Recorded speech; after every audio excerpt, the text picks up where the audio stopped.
I've been searching for this tape most of my life. I've thought about nothing else since it was taken from me 12 years ago. As I sit in my grandmother's bedroom, holding the familiar red plastic in my hands, I feel a sense of inner peace. I know that my search is over, and that serenity can follow. Mr. Harzows' Corner was a show that I watched religiously from the age of 4 to 6. It wasn't some mysterious TV show that I saw on basic cable. It wasn't some scrambled signal I got from a weird public access network. It was actually something I found at a church rummage sale. The box of VHS tapes was sitting on a little table with the words 5 for $1 scrolled across it in permanent marker.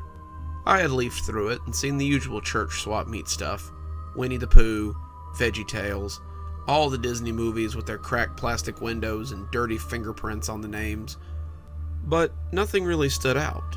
I had selected a few Winnie the Pooh episodes when I found the dirty plastic cassette near the bottom. It had a lurid red body, the color similar to old lipstick, and a handwritten name on the front. The black magic marker name read Mr. Harzows' Corner, and it immediately caught my attention for some reason. I picked it up and just looked at it for a moment. I had grown up in an age of strange cassette tapes. Nickelodeon put out the chunky orange cassette tapes that often had episodes of Rugrats or Wild Thornberrys. And even some of the VeggieTales cassettes were different colors, depending on whether they were holiday specials or not. This one, however, seemed odd right off the bat. The plastic just felt thick in my fingers, and I remember both wanting to put it down and never put it down again. Finally, after 10 minutes of just looking at it, I did put it down, and I grabbed 2 cassettes featuring episodes of Barbie's Dream House, a Nickelodeon cassette featuring the Rugrats, and 2 with handwritten names saying they were old Winnie the Pooh cartoon episodes. I brought them to my mom, and after looking over them, she nodded and gave me $1. I had taken them to Miss Wazowski, the cheery old lady who often organizes these rummage sales, and she put them in a plastic grocery bag and smiled at me as I walked to rejoin my mom. It wasn't until I got home that I realized there was a 6th tape in that bag, though. I had just turned on the VCR TV combo in my room when I realized there was an unfamiliar, yet very familiar red cassette tape at the bottom of the bag that had definitely not been there when I'd checked out. I picked it up and saw that Mr. Harzows' Corner was scrawled across the front, and it was weird that I didn't remember picking it up at all. Instead of putting it back, I put it in the VCR and watched as the static began to clear on the screen. I had been intending to watch some of the Winnie the Pooh episodes, but the bag of tapes would sit forgotten for quite some time. Mr. Harzows' Corner would be the only thing I really cared about for the foreseeable future. The show appeared to be nothing special. It was clearly a Mr. Rogers knockoff, but the Mr. Harzow character was strange, yet endearing. He looked normal enough, a slight blonde guy, taller than your average kids show host, with a corduroy jacket and a pair of battered jeans that covered the tops of his Reebok sneakers. The camera showed him coming into a normal living room, again very reminiscent of Mr. Rogers, and then greeting everyone with a big smile and a waving hand. "Good afternoon, boys and girls. And of course, a very special afternoon to children of all ages. Welcome to Mr. Harzows' Corner. Know that I am glad to see you, and that I am always here, just for you." As it went on, Mr. Harzows' Corner turned out to be nothing like Mr. Rogers' Neighborhood. Mr. Rogers often taught children life lessons about accepting people and being a friend, and lessons about how the world worked. Mr. Harzows' Corner was more like having your own personal therapist inside your TV. Mr. Harzow taught no life lessons. He went on no adventures in make-believe. He just sat in his big easy chair with a cup of tea at his elbow and listened. First time I watched the episode, I was a little bit confused. After his greeting, he just leaned back and looked at me, smiling in a very strange way. His smile was warm, inviting even, but he seemed to be waiting for someone on the other end of the camera to begin talking. He just sat there staring at me, and I began to become a little creeped out. Even at 4, I knew it was a little bit unusual for adults to just sit there and stare at you. I remember reaching out to hit stop on the tape when suddenly Mr. Harzow cocked his head and seemed to speak directly to me. "Leaving so soon? I understand. Well, I'm glad you came to see me today. I hope you'll come again very soon. My fingers stopped over the button. Was he talking to me? It seemed like he had been, but this was just a VHS tape. This was an age before interactive tapes, and the idea that the VHS could talk to you was a little eerie, but also a little bit interesting. When he had spoken directly to me, I had remembered feeling a little sad that I was leaving already. He seemed like he understood, but maybe he was a little sad to see me go as well. I recalled my hand, and that big grin spread across his face again. Changed your mind? I'm so glad. So why don't you tell me about your day? I'm sure I'd love to hear all about it. I sat for a moment, thinking about what to do. Finally, I told the smiling stranger on the tape about my day. I told him about my mother and going to the rummage sale, about finding his cassette tape, about bringing all the cassette tapes home, and discovering that his cassette tape was in with the ones I had bought. I told him I hoped I wouldn't get in trouble for having 6 instead of 5 cassette tapes, because my mother would think I had stolen it and she would get mad. Through it all, Mr. Harzow just sat and nodded, smiling his smile and listening as if I had the most interesting things in the world to talk about.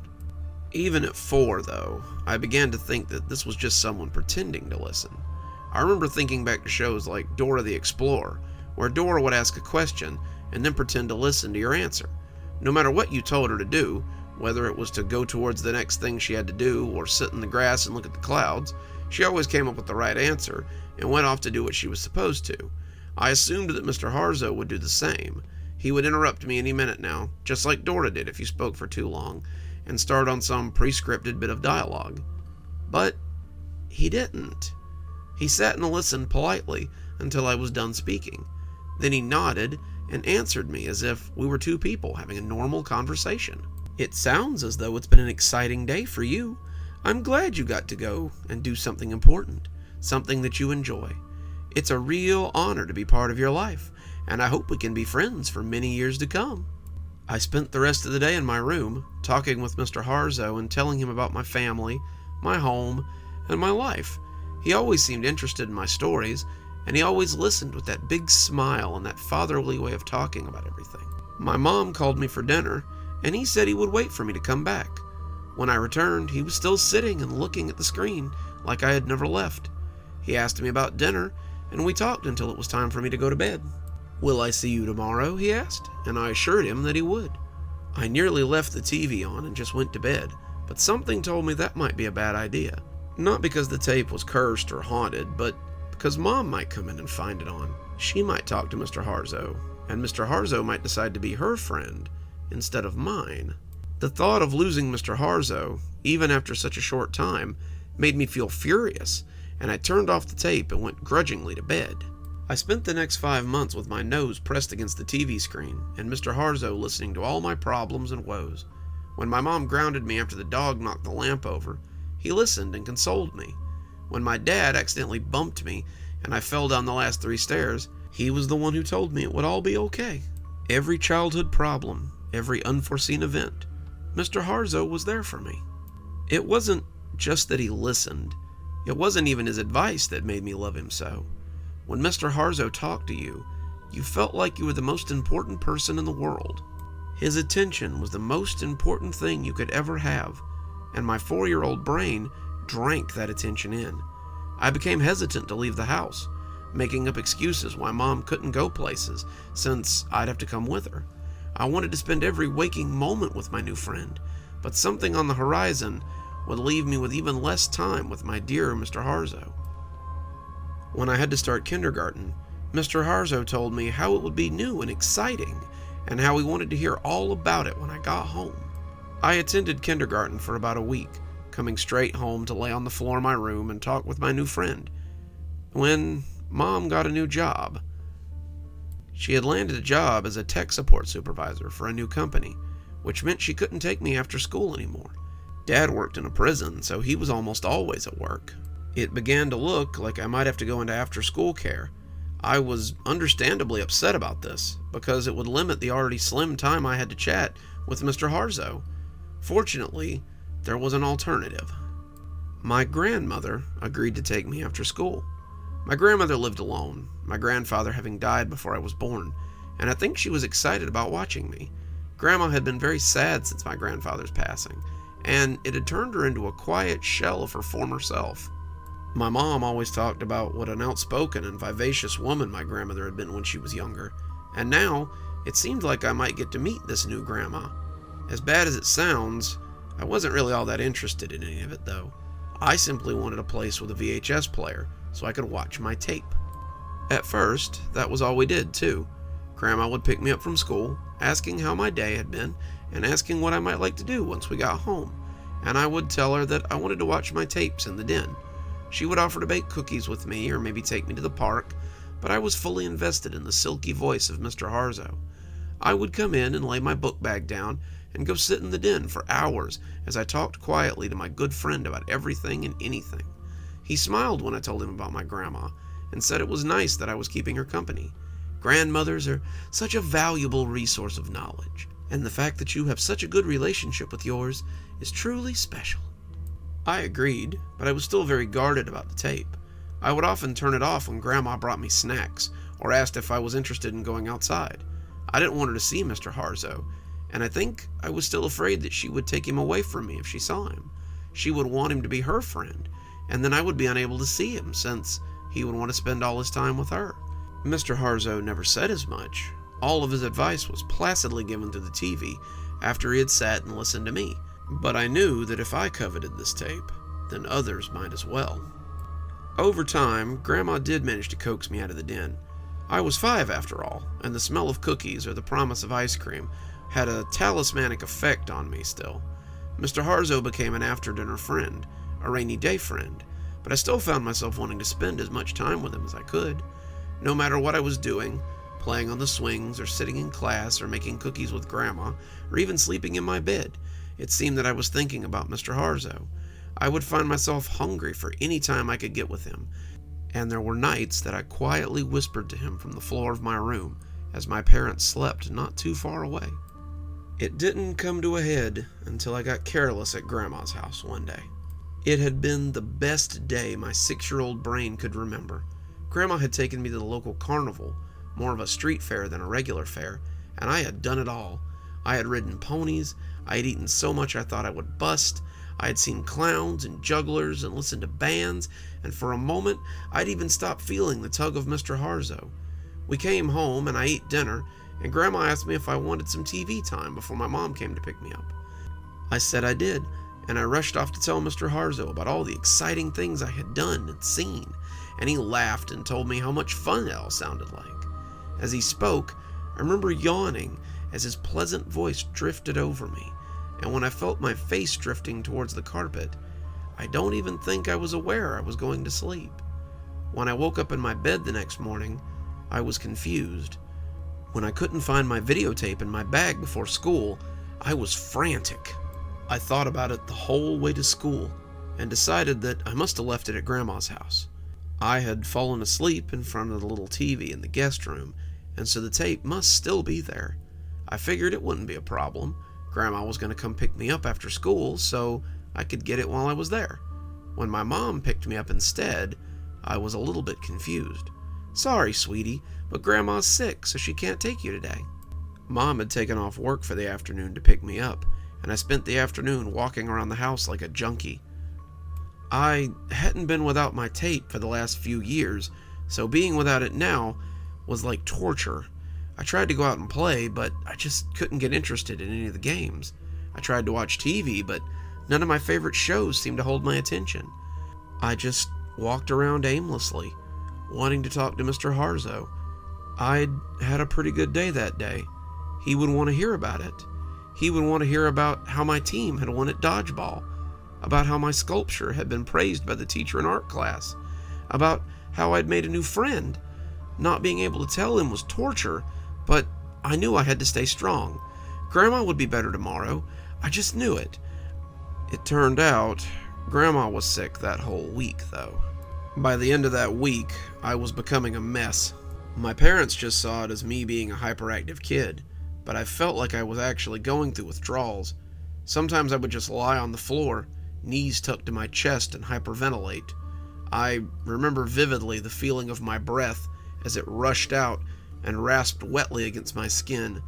I remember feeling like I might vomit, but being unable to bring up anything. I remember my dad finally taking me and putting me in my room one Saturday, because I had done nothing for 3 hours but stare at the ceiling and shudder. This will sound dramatic to you as you sit in your nice warm house. You'll think I was just overreacting or being a spoiled child who couldn't get their way. Some of you, though, the ones who have loved something self-destructive and lived through it, might understand what it was like. After a week, I asked my mom if maybe we could go visit Grandma. I told my mom I was worried about her and wanted to see her. We were driving back from school, Grandma having been sick all week, and the idea suddenly occurred to me that maybe we could go check on her. Anything at this point to get my fix. Mom had knocked about 20 times when she finally used the spare key to open the lock and head inside. I was in as soon as the gap in the door was big enough. The house looked different, but I hardly noticed. I was charging down the hall to the guest room, Mom calling for my grandmother as she came inside behind me. The door to the little guest room was ajar, and I crashed through it and knelt before the silent altar of that cold little TV on the floor. I pushed the button, but nothing happened. I pushed it again, but still nothing happened. I peeked into the VCR slot and found it empty. Someone had taken my tape. I came hobbling from the room on all fours, probably possessed of that "give us the precious" look old Smeagol showed to Frodo far too often. I heard Mom in the kitchen, still looking for my grandma, but I only had one thing on my mind. Mr. Harzow had to be here somewhere. At the bottom of the stairs, I stopped, cocking my head like a dog as I listened. I could hear him. I could hear Mr. Harzow. I could hear the melodic sound of his voice. I could hear the soothing tones that had so often told me that everything would be fine. I had craved that voice for the past 7 days, and now it was so close I could almost taste it. I ambled up the stairs as quiet as I could, pressing my ear to the door of my grandma's room. I could hear him telling her how he understood her woes and commiserated with her sorrow. I shoved the door open, looking into the squalor that had become my grandmother's room. It was filthy. A smell like waste just left to drop where it would assaulted my nose, along with the smell of spoiled food. Grandma was perched on the bed like a gargoyle, her eyes glued to the little TV on the nightstand. The glow from it illuminated her face like a death mask. It had only been a week, but she looked so haggard and so old that it almost scared me to look at her. She jumped when I screamed at her to give me back my tape. She covered the TV, the screen making her eyes shine with lust as the two of us yelled at each other like angry cats. I told her how unfair it was that she could just take things from me and demanded that she give it back. She said it was her tape now and that she would never give it back. In the background, I could also hear the consoling voice of Mr. Harzow as he told us to both find a compromise and that fighting was never the answer. I could hear Mom downstairs, her feet pounding up the hardwood, the sound of us fighting having galvanized her. Mom walked in just as Grandma dealt me a vicious slap across the cheek, rocking my head to the side and sending me sprawling to the floor. I can remember the two of them shouting at each other as easily as I can remember my favorite television show. They never came to blows, but it was very close a few times. Mom wanted to know just what the hell was going on. Grandma kept shrieking that she wanted us out, all the while clutching her murky television set. She said we were not welcome here anymore. She said she never wanted to see us again. She said that she would call the police if we didn't leave immediately. All the while, I could hear Mr. Harzow whispering for her not to do such a thing, for her to work out her problems, to reconcile with her loved ones. Far from making her see reason, hearing her voice only seemed to harden her resolve. Hearing his voice only made me want to bask in the glow of that murky television set all the more. Finally, we left, my mother weeping openly as she dragged me kicking and screaming down the stairs. That was the last time I heard his voice. For 12 years. You would say that after 12 years I might have forgotten about Mr. Harzow. You might think that after 12 years I would have surely moved on with my life. You might assume that I would find other hobbies and interests besides talking to a man that lives inside a VHS tape. You would be wrong. Dead wrong. When it became apparent that I couldn't get the tape back, I started searching. This was the early days of the internet, and I started furiously pursuing information online about similar tapes or similar programs. I didn't find much. There were a handful of people who were clearly just playing around, a few others who were trying to use the tape and my obvious desire for it to lure me into something terrible. Neither of these bothered me much, but the others showed me something I didn't want to see. Becky and Steven were two users I spoke to on a forum who believed they had actually come into contact with Mr. Harzow. Both had the kind of conversations with me that smack addicts likely had with each other. They spoke of their time with him lovingly, their words painting a picture of almost worshipful need. Becky said she had spent 10 years with Mr. Harzow before her mother had taken her television and thrown it out. She locked Becky in her room, and Becky had been forced to watch the truck come and take the TV, VHS and all away forever. Steven had a similar story, but his tape had been destroyed in a fire when his house had burned to the ground. That was 2 years ago when I found them, and I had no idea how much they would affect my search. About a year after meeting Steven, he stopped talking altogether. Becky and I assumed that something must have happened to him. He had been teetering lately, rolling in the memories of his time with Mr. Harzow like a dog rolling in a smell it likes, and he had been talking about self-harm a lot. When he didn't sign on for about a week, Becky and I assumed he had finally had enough of dwelling on something that he couldn't have. His last message read, "I'll be with him soon."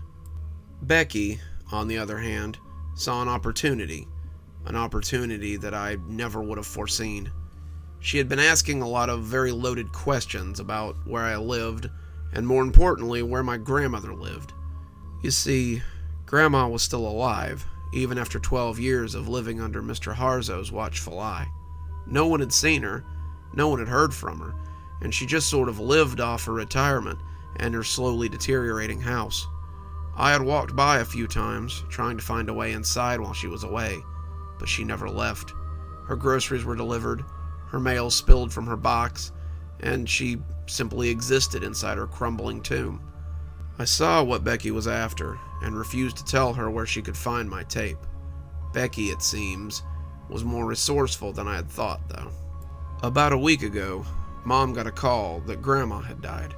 The police told us that someone had broken into her house, probably thinking it was abandoned, and found her in her bedroom. The two had fought, and despite her age, Grandma had strangled them to death.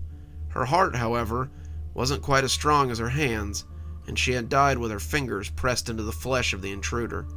The intruder had been identified as Rebecca Smythe, a resident of California, who seemed to have driven 800 miles just to break into my grandmother's house. It seemed that my internet friend had finally pinpointed where my grandmother lived, and it had been the end of her. The night after the funeral, I made my move. I broke a window around back, we no longer had a key to the house, and made my way through the unfamiliar squalor. The house was a wreck, junk and garbage piled everywhere, and when I finally found the stairs, I breathed a sigh of relief. They were sagging, the wood groaning as I walked up them, but they were still intact, and my prize was within reach. The TV was on the nightstand, its soft glow illuminating the bed where Grandma had breathed her last. The tape sat in the murky light, like a red invitation or a jolly splash of blood. I've been holding it, feeling its red plastic in my fingers for nearly an hour, as I contemplate whether or not to slide it in. It's not a question of whether I will or not. I have missed Mr. Harzow desperately for the last 12 years, but I wanted to take down this story before I give my life back to him. You may think this is his fault somehow, but I cannot blame him for what has happened. He told my grandma on that long ago day to reconcile with us. He never told me to hurt anyone. He never told me to be unkind to anyone. I think that's why people seek him. When Mr. Harzow speaks, you feel as though he speaks only for you. He accepts you, no matter what, and that kind of power is intoxicating. The TV accepted the tape in just the same way it always had, and now he's smiling at me and welcoming me back as an old friend. I think I'll go speak with my old friend for a while. I think I'll go speak with him for the rest of my life. Good evening, everyone. It's me, Dr. Plague, Thank you so much for joining me for tonight's story. Let's go ahead and thank our wonderful sponsors. Thanks to Leslie Lou Riddle for being our Spooky Skeleton tier contributor, and thanks for Glenn Jenkins for being our Ghost Rider tier contributor. Thanks, fellas. We just couldn't do it without you. And don't worry, guys, I'm working on those stories you wanted me to narrate as we speak, if their writers will ever get back with me. If you too would like to support the show, come on down to Patreon. For just $5 a month, you too can be one of our Spooky Skeleton tier contributors, and have your name read out at the end of every TikTok and every YouTube video that I do. If you'd like to buy a book, we have 4 on Amazon. There's a link in the bio below. And as always, thanks for stopping by. Dr. Plague, signing off. Have a wonderful evening.